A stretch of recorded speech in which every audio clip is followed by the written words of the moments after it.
Well, season's winding down, and we got some very, very important matches coming up.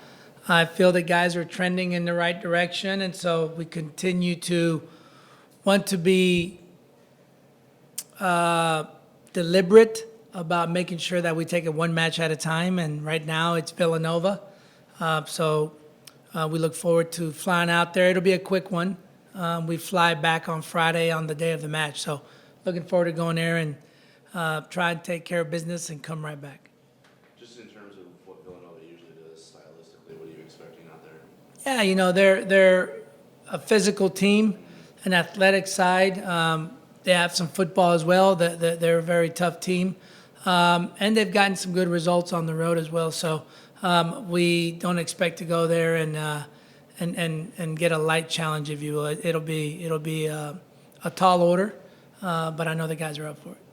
I know things are usually fluid from a lineup standpoint, but what are you seeing out of Rossi since kind of being inserted in the starting lineup and how he's kind of getting you guys off in terms of just having a good presence and attacking wise to start matches? Yeah, Rossi's a different type of player. Maybe he's a little bit rangier, and so we're hoping that he can use his range to help us stretch defenses, which conversely would hopefully give us more room to operate with in the pocket where the 10s lie or stand.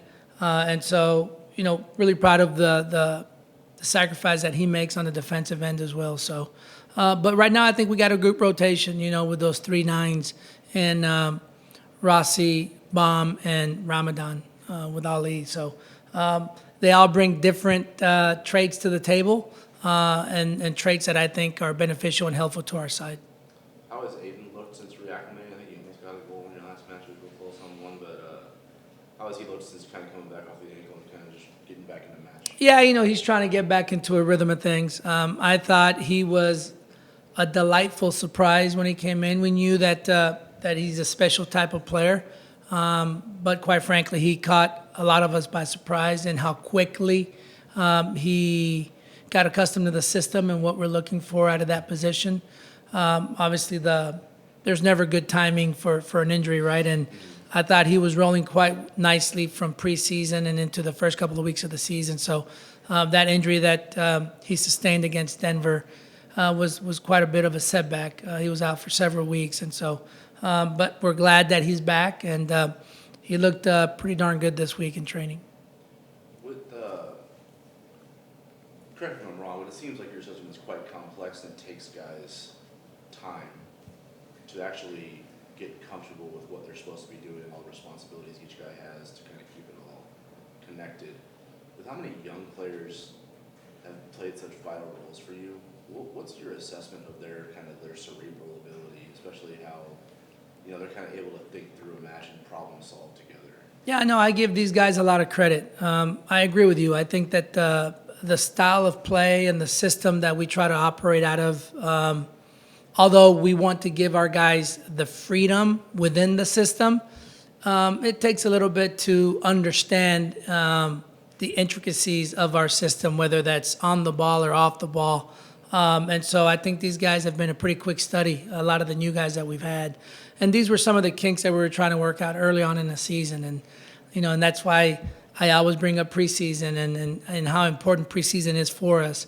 And so a week and a half is tough to get everybody on the same page, especially when you have a bit of an intricate system or style that you want to play. And so, but every week I feel that we've made a step forward, and we hope to continue that same trend for the next couple of weeks.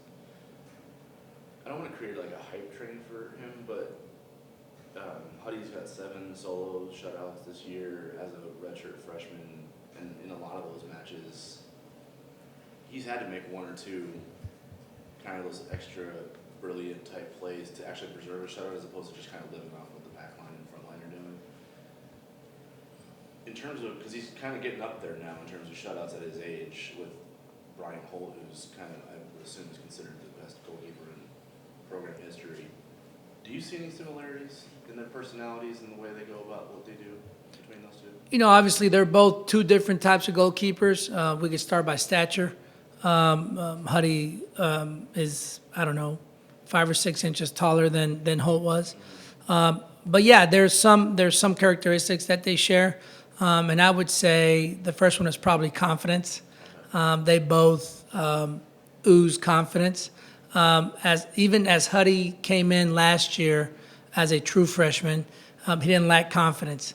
I think what he's done this year with that confidence is now he's solidified, backed up that confidence, right, with some of the performance that he's put out. But I agree with you. He's a very, very solid goalkeeper, but he's now with that confidence kind of positioned himself in a place where he understands he's going places, right? And I've always said this about goalkeepers. You know, you need a solid goalkeeper that gives you confidence as a staff, gives the players confidence in the back line. But you also need a goalkeeper that can make one or two saves they aren't supposed to make. And Huddy showed that this season. We talked a little bit about this in the preseason. Just kind of the direction soccer's going with how, not just how much parity there is, but like who's actually positioning themselves at the top every year. It just seems like it's harder and harder to predict. And you look at the top 10 right now, just a little snapshot in time. I know it's not the finish line yet, but it is once again a year where it's like, how, you know, what does the landscape of college men's soccer look like to you as you try to, you know, uphold a lot of the traditions that have built you guys to the point you are at right now? You know, I think right now, college soccer for Division I, in regards to resources and in regards to what each institution offers, we're all over the place. You know, when you look at American football and basketball, and maybe even baseball in some of the Power 5 schools, you have 5 or 8 schools that are primarily the schools that have the most resources to give, whether it's rev share or NIL. In regards to Division I soccer, it's all over the place, right? So I think that has a lot to do with the parity. Although I would argue that our sport is very, very different from a basketball or a football, where you see a lot of lead changes throughout the game, and so it is a bit of a unique type of sport, and so there's always going to be parity there. Again, how many times have we seen a football match where a team might outshoot their opponents by 13, 14, 15 shots and end up losing 1-0, right? And I think that's unique in our sport, right? So you add that on top of kind of the landscape of college sports now and what NIL, rev share, and resources, facilities do, you're going to create some parity. And so I think in regards to where college soccer is going, you know what? There's a lot of exciting stuff that's going on in the background. Now, I haven't seen anything that's solidified, but in regards to the World Cup and the buzz that's creating coming here in 26, along with Canada and Mexico, I think there's possibilities for change.